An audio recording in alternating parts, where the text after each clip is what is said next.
ସବୁବେଳେ ବିବାଦରେ ଫସି ରହିଥିବା ଖୋର୍ଦ୍ଧା ବିଧାୟକ ପ୍ରଶାନ୍ତ କୁମାର ଜଗଦେବଙ୍କ ନିକଟରେ କେତେକ ବୈଦ୍ୟୁତିକ ଗଣମାଧ୍ୟମରେ ଦିବଂଗତ କୁନ୍ତଳା ଦେବୀଙ୍କୁ ବାଇଆଣୀ ବୋଲି ମନ୍ତବ୍ୟ ଦେବା ପ୍ରତିବାଦରେ ଆଜି ତାଙ୍କ ବଡ଼ ପୁଅ ଭଗବାନ ଦଳ ବେହେରା ଖୋର୍ଦ୍ଧା ସାମନ୍ତରାପୁର ସ୍ଥିତ ଆୟୁଷ କଲ୍ୟାଣ ମଣ୍ଡପଠାରେ ଏକ ସାମ୍ବାଦିକ ସମ୍ମିଳନୀ କରି ଖୋର୍ଦ୍ଧା ବିଧାୟକଙ୍କ ଉପରେ ବର୍ଷିଛନ୍ତି ଭଗବାନ। ସେ ତାଙ୍କ ବକ୍ତବ୍ୟରେ ମା'ର ସ୍ଥାନ ବହୁ ଉଚ୍ଚରେ, ମା'ର ସ୍ଥାନ କେହି କେବେ ପୂରଣ କରିପାରିବେନି। ତାଙ୍କ ମା ଜଣେ ସମ୍ଭ୍ରାନ୍ତ ପରିବାର ଝିଅ ଏବଂ ବହୁ ପ୍ରତିଭାର ଅଧିକାରୀ। ମୋ ମା କେବେ ବାୟାଣୀ ନଥିଲେ କି କୌଣସି ମାନସିକ ରୋଗ ବିଶେଷଜ୍ଞଙ୍କ ନିକଟରେ ଚିକିତ୍ସିତ ହେଉନଥିଲେ। ମାଙ୍କ ବିରୋଧରେ ସର୍ବସାଧାରଣରେ ଏଭଳି ଅପମାନସୂଚକ ମନ୍ତବ୍ୟ ଦେବା ପାଇଁ ତାଙ୍କୁ ଅଧିକାର କିଏ ଦେଲା ବୋଲି ସେ ପ୍ରଶ୍ନ କରିଛନ୍ତି। ତାଙ୍କର ବି ମା ଏବଂ ଭଉଣୀ ଥିବେ। ଏସବୁ କହିବା ପୂର୍ବରୁ ସେ ତାଙ୍କ ମା ଓ ଭଉଣୀଙ୍କ କଥା ମନେ ପକାଇବାର ଥିଲା। ଯେଉଁ ବ୍ୟକ୍ତି ମାକୁ ସମ୍ମାନ ଦେବା ଶିଖିନି ତାର ବିଧାୟକ ହେବାର କୌଣସି ଯୋଗ୍ୟତା ନାହିଁ। ଯଦି ତୁରନ୍ତ ଏହି ମନ୍ତବ୍ୟକୁ ବିଧାୟକ ପ୍ରତ୍ୟାହାର କରିବା ସହିତ ନିଃସର୍ତ୍ତରେ ଏଭଳି ମନ୍ତବ୍ୟ ପାଇଁ କ୍ଷମା ପ୍ରାର୍ଥନା ନ କରନ୍ତି ତାହେଲେ ବିଧାୟକଙ୍କ ଏଭଳି ଆଚରଣ ପାଇଁ ସେ ମୁଖ୍ୟମନ୍ତ୍ରୀ ପ୍ରଧାନମନ୍ତ୍ରୀଙ୍କ ଦୃଷ୍ଟି ଆକର୍ଷଣ କରିବେ ବୋଲି କହିବା ସହିତ ଆଇନ ଅନୁଯାୟୀ ପଦକ୍ଷେପ ନେବେ ବୋଲି ଗଣମାଧ୍ୟମକୁ ସୂଚନା ଦେଇଛନ୍ତି। ଗଣମାଧ୍ୟମ ଏବଂ ମୁଦ୍ରିତ ଗଣମାଧ୍ୟମ ସାମ୍ବାଦିକ ବନ୍ଧୁମାନେ ଏହି ଦୃଶ୍ୟକୁ ଅବଲୋକନ କରୁଥିବା ଖୋର୍ଦ୍ଧାର ଭାଇ ଭଉଣୀମାନେ ତଥା ସମଗ୍ର ଓଡ଼ିଶାର ଜନସାଧାରଣ ମାନେ ସମସ୍ତଙ୍କୁ ଏ ଅଧୀନ ଭଗବାନ ଦଳ ବେହେରାର शुभेच्छा और प्रणाम। महाशय आज ये जो सांबादिक सम्मेलन मु डकाई तार उद्देश्य होची गभीर से विषय किछि कहया पूर्व गोटे कथा मोर मन पड़ुअछि। तृतीय युगरे प्रभु रामचंद्र जिते लंका विजय करी रावण को वध करी माता सीता को उद्धार कले सेते अनुज लक्षण कहते भाई लंका तो सुवर्ण तैयारी प्रत्येक अणु परमाणु हीरा नीला मोती माणिक परिपूर्ण वैभव ऐश्वर्य प्राचुर्य अद्वितीय। आपण विभीषण महाराज को अयोध्या पठाई दिंतु सेठार से राजा हूँ आपण सुवर्णलंका राजा हूँ।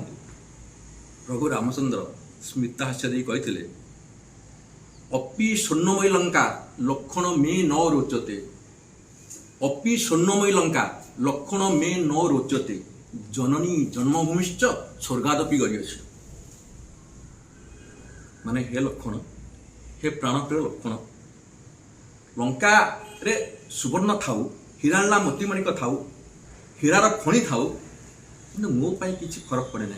मो भी हूँ मो माँ एवं मातृभूमि बर मनुस्मृति महाराज मनु कहले उपाध्यायन दशाचार्य आचार्य शतपिता सहस्रतु पितृमाता गौरवाबेण तेरी चेते। अर्थात 10 जन शिक्षक ठारू गोटे गुरु श्रेष्ठ 100 जन गुरु ठारू जड़े पिता श्रेष्ठ आ 1000 पिता ठारू जड़े माता श्रेष्ठ। तेणु माता महिमा अपार अवर्णनीय लिखिले काली सरीज कागज सरीज कि माँ महिमा सर ना। माँ एक अनुष्ठान नुह माँ की व्यक्ति नुहति माँ एक अनुष्ठान। मार पदधूली बड़दाण्डर श्रद्धा बाली मार पणतकानी बड़ दलर नेत आ मार कोल संतान पे स्वर्ग से माँ को कोटि कोटि प्रणाम करे। यही 4-5 दिन तले खोर्धा विधायक मान्यवर प्रशांत जगदेव मो माँ संपर्क में जो अपमान सूचक मंतव्य देले ता अत्यंत दारुण एवं स्वर्गत आत्मा निश्चय अस्वस्थ अनुभव करुथिबे। आमे मध्य मान्यवर विधायक कहले कुंतला बायाणी।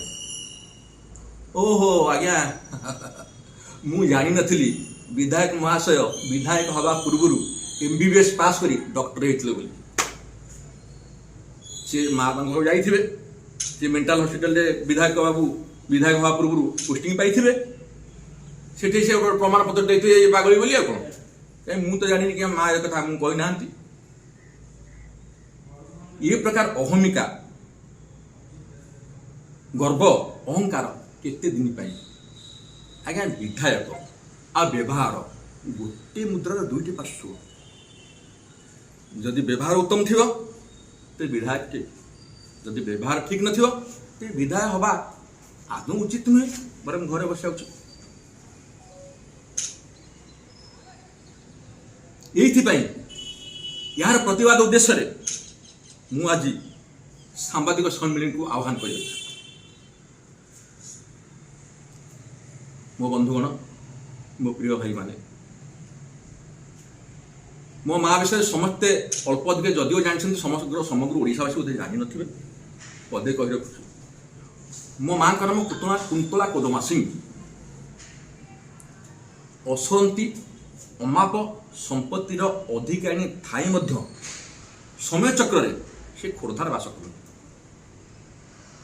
ଏକଦା ଦିନେ ହେଲେ ସେ କାହା ପାଖରେ ହାତ ପତେଇ ନାହାନ୍ତି, କାହା ଘରେ ପାଇଟ୍ କରିନାହାନ୍ତି।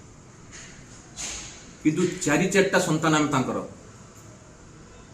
ଜିରୋ ବାଲାନ୍ସରେ ସେ ଆମକୁ ମଣିଷ କରି ଚଳି ଆସିଛନ୍ତି। କେମିତି 7 ଖଣ୍ଡ ରାମାୟଣ ତାଙ୍କ ମୁହଁରେ ମୁଖସ୍ଥ ଥାଏ। ଆଧ୍ୟାତ୍ମିକ ଜଗତରେ ତାଙ୍କ ଚର୍ଚ୍ଚା ଅଦ୍ୱିତୀୟ। ତତ୍କାଳୀନ ନେତା, ମନ୍ତ୍ରୀ, ମୁଖ୍ୟମନ୍ତ୍ରୀ ମାଙ୍କର ଯୁକ୍ତି ଆଗରେ ପରାସ୍ତ ହୋଇଛନ୍ତି ଏବଂ ପ୍ରଶଂସା କରିଛନ୍ତି। ଆଚ୍ଛା ବନ୍ଧୁଗଣ, ଏପରି ବ୍ୟକ୍ତିଙ୍କୁ କ'ଣ ପାଗଳି କୁହାଯାଇପାରିବ, ବାୟାଣୀ କୁହାଯାଇପାରିବ? ଆପଣ ଚିନ୍ତା କରନ୍ତୁ। ପ୍ରଶ୍ନ ମୋର, ଚିନ୍ତା ଆପଣଙ୍କର। ଆଜ୍ଞା ଆଜ୍ଞା ଏସବୁ କହିବାର ମାନେ କ'ଣ? ମୋର ଗୋଟେ ପ୍ରଶ୍ନ, ବିଧାୟକଙ୍କର ନିଶ୍ଚୟ ମାଟେ ଥିବେ, ଭଉଣୀଟେ ଥିବେ, ସେ ଗୋଟେ ମାର ପୁଅ ନିଶ୍ଚୟ ହେଇଥିବେ। ସିଏ ଯଦି ଗୋଟିଏ ମାର ପୁଅ ହେଇକି ଅନ୍ୟ ଗୋଟେ ପୁଅର ମାଙ୍କୁ ଏପରି ମନ୍ତବ୍ୟ ଦିଅନ୍ତି, କାହାକୁ କହିବା? କିଏ ୟାର ଉତ୍ତର ଦବ? ଆପଣ ରାଜନୀତି କରିଥାଇ ପାରନ୍ତି ପ୍ରଶାନ୍ତ ବାବୁ, ମନା ନାହିଁ, କିନ୍ତୁ ରାଜନୀତି ଅର୍ଥ ନୁହଁ ଏ ଜଣଙ୍କର ଚରିତ୍ରକୁ ଆକ୍ଷେପ କରିବା, ଯେ କି ଦିବଙ୍ଗତ। ସେ ବର୍ତ୍ତମାନ ସ୍ୱର୍ଗରେ, ବର୍ତ୍ତମାନ ଦେବୀ ସଦୃଶ। ସେ ମୋ ମା ନୁହନ୍ତି, ସେ ମୋର ଦେବୀ। ଭଗବାନ ପାଖରେ ମୁଁ ସଦାବେଳେ ପ୍ରାର୍ଥନା କରେ, ऐसी माँ मुझे ये जन्म में नहीं जन्म जन्म में मिले। माँ विशाल व्यक्तिर अधिकारी, माँ मातृशक्ति बल ये समग्र समाज तिष्टि रही। आज्ञा माँ जब नथिले सृष्टि असंभव। जो समाज रे मातृर सम्मान नहीं, भौणीर आदर नहीं, से समाज को कौन कह जाए? आम यदि यहीपरि लोक प्रतिनिधि आम बाछीचे, यही निर्वाचित प्रतिनिधि जनक यहीपरि मंतव्य दिखती, तेरे आज्ञा मो पे नुह, समग्र समाज प्रति अपमान है। समग्र समाज या द्वारा लज्जित, अपमानित एवं क्षुदित। मु एति कह रखे, एति कही रखुची जे प्रशांत बाबू राजनीति कर, राजनीति मु करूनी, पुलिस चाकरी मु करुଥିଲି आज्ञा। तेरे मत अजथा तुम राजनीति बाद विवाद को टाणिबार उद्देश्य कौन? मो परिवार को टाणिबार उद्देश्य कौन? तुमको तो दिन हेले मु असम्मान करी नहीं, तुम तो बाटर देखले मत नमस्कार कर, मु भी तुम प्रति नमस्कार दिए। मु तो तुम शत्रु नुह, मो माँ भी तुम शत्रु नुहति। तुम्हें यही प्रकार मूढ़मती प्रयोग करी मंतव्य देल किपरि? तुमको ये अधिकार देला किए? तुम्हें को अधिकार बल कथा कही पार? यह प्रश्नवाची। तुमको अल्प दिन समय दिगला,